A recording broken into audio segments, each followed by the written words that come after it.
Hi, welcome to my second channel and I hope you are well. In this video, I'd like to talk to you about your ADI Part 3 test. I get many questions on this. Many they ask, what is it that we need to do in ADI Part 3? What is the best subject for me to do? Which one shall I do?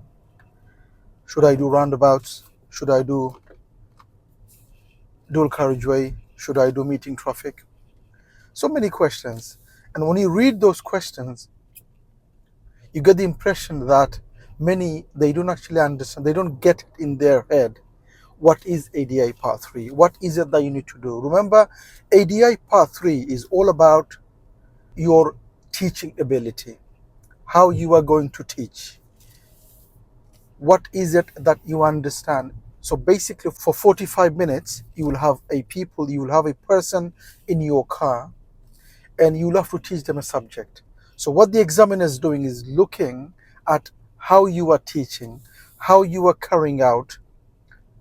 Did you start the lesson well? Did you give the right questions for you to understand what the people or the person having problems with? Was the goal okay?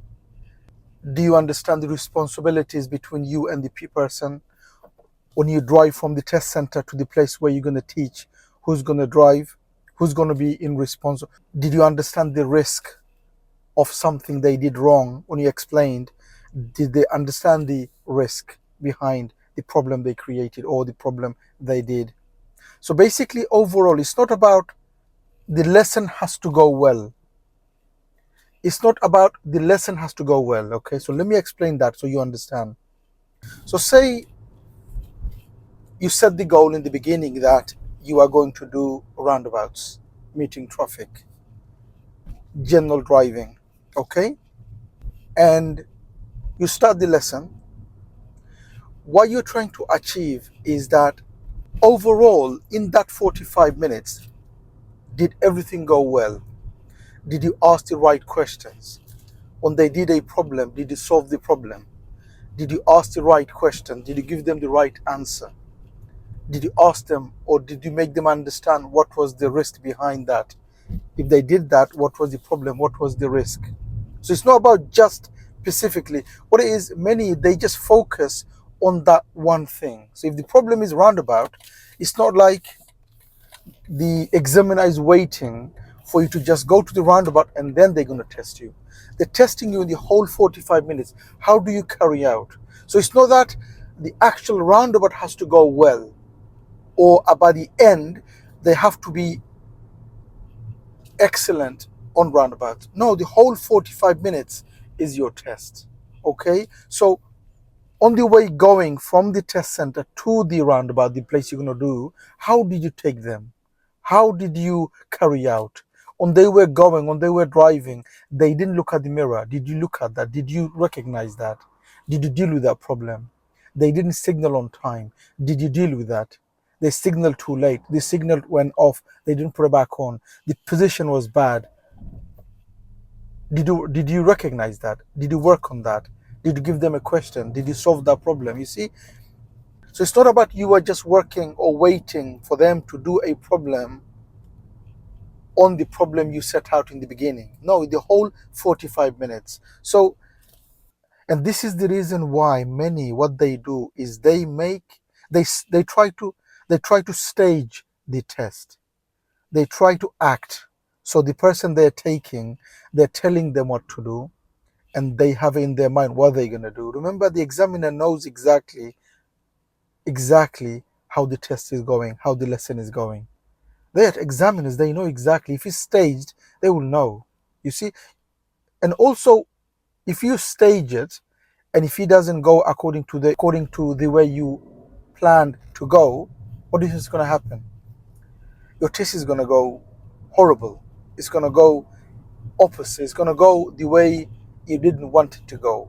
You don't want to stage it. You want things to happen naturally. Okay? It's much better for you to work on natural things. So naturally they make a mistake and you work on that. Okay? Don't stage it. That's my advice, is don't.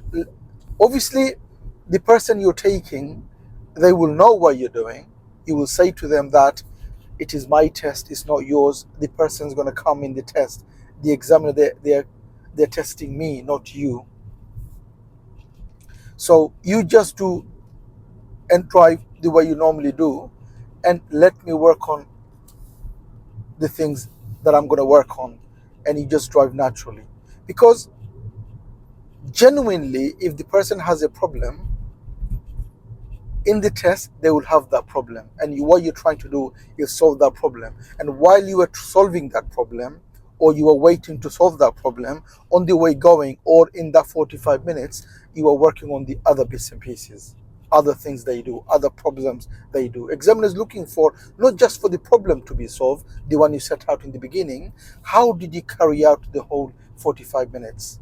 Try to get that in your head, because otherwise you're just going to wait for the problem to go. You're going to wait, oh, the roundabout, I mean, we staged it, or how come he's not, or they're not making a big problem for me to solve, and you forget about everything else what they're doing, the mirror check, the position, the steering, the signaling, all those things. You're just going to miss out. Okay, you just want to be natural, you just want to work on everything. So whole 45 minutes is your test. Okay, my advice to you is, this is how I do it. Obviously, if you have it differently, if you have another trainer telling you different, this is how I do it. Okay, the person I'm going to take, whether they are a learner or somebody who's passed, could be anybody, you could take anyone to the test. Okay, as long as they are not a driving instructor, a qualified driving instructor.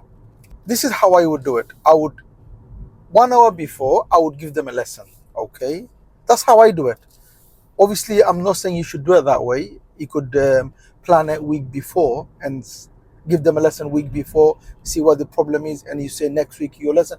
But this is how I like to do it when I do my check test. Okay, and this is how I would highly recommend or highly advise. Okay, is that the person you're taking, give them a lesson. Pick them up an hour before the test, or an hour and a half, okay, and give them a lesson, a normal lesson. Jump in the car, make sure all the safety checks are done. They come in, put the seatbelt on, seat is okay, mirrors are okay, doors are shut, all those things are done. Give them a lesson, and in that lesson, see what the problem is, the actual problem they are facing. There will be something that they're doing they shouldn't be doing, okay, and then that's the problem you're going to solve in your part 3. I know you could say, yeah, but I've never been and it'll be difficult for me. Okay, that's fine. But even if you do a lesson week before, and if there's a problem, this is what you're going to do anyway. You see? But then you could say, yeah, but maybe the problem is something that I'm not good at. Okay, that's fine. You do it the way you feel. But I'm saying that's how I like to do it, because I feel naturally they have a problem. Now I'm going to solve that problem, and while I solve that problem, I'm going to be looking at everything else, and I'm going to work on those things. That's how I like to do it, because then naturally they're going to do things what they normally do. Okay, so maybe I saw their problem was the meeting traffic. Maybe they're not dealing with meeting traffic properly. Maybe the road narrow, parked cars both sides, and they're pushing the other car to stop, or they don't know how to deal with it. They just pushing the other car to stop. They're not stopping. They're not waiting in the gap. So that's the problem. This is what we're going to work on. I say, okay, you've got a problem with the meeting traffic. We're going to work on that. This is what we're going to work on in my test. So we're going to go into the test center. Examiner comes out, and then this is what we're going to work on. Then what will happen? Naturally, you'll do the lesson. Natural driving. They will not look at the mirror. You say, okay, how often do you think you should look at the mirror? You see, then naturally you're working on things. But if you find a learner or someone who has a problem on the subject that you are good at teaching, then that is a bonus for you. That is good enough for you, because then we all have a subject that we are good at teaching. Some good at roundabouts, some good at, it's not about good, it's about something that you feel comfortable in a lesson. And if you get that from someone who has that problem, then it's good. But maybe it's difficult for you to find someone on the subject that you're comfortable they're having problem with, So you go to the test center and you know what you're going to teach. Okay. Examiner comes out, call your name, and they're going to say, okay, what have you got today? I got people, I got a person who's been driving for 20, 30 hours. They've got a problem with meeting situation, and this is what we're going to work on. Okay. And then obviously they might ask for some papers, what trainings you've done. Have you done any training? Did you get any training with an ADI? And all those questions they're going to ask. And obviously you're going to have a folder, hopefully, all the paperwork that you've done, all the works that you've done. So then after that, you go into the car. They will say, where is your car? Go into the car and you go in.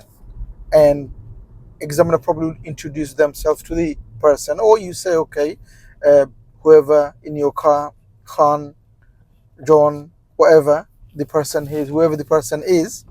And you say, okay, I've got a person behind me, as you know. It's an examiner, not testing you, they're testing me. So it's nothing to do with your driving. You just drive as normal. Done.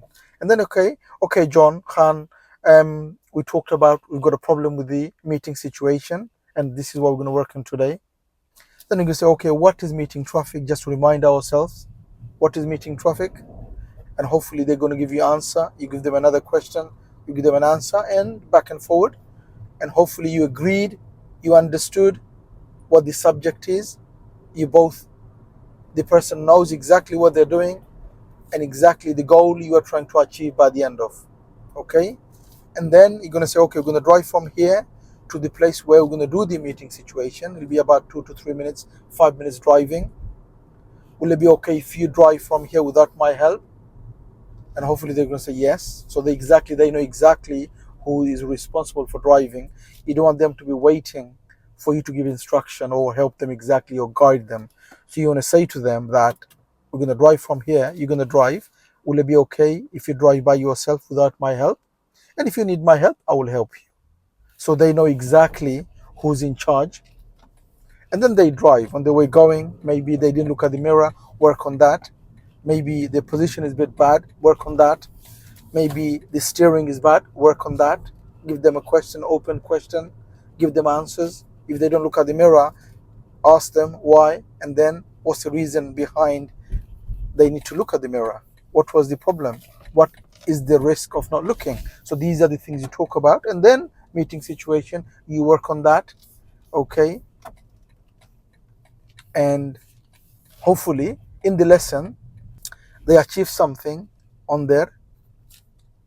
And on the way coming to the test center, make sure you come on time, 45 minutes.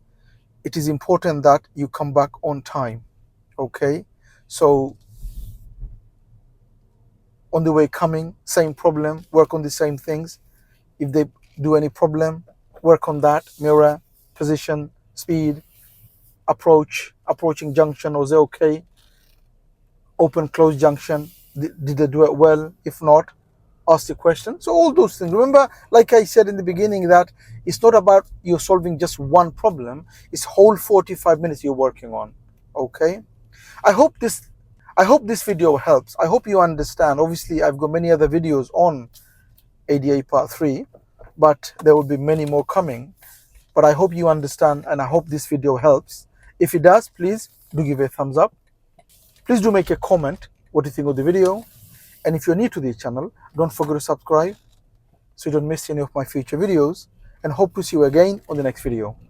Bye for now.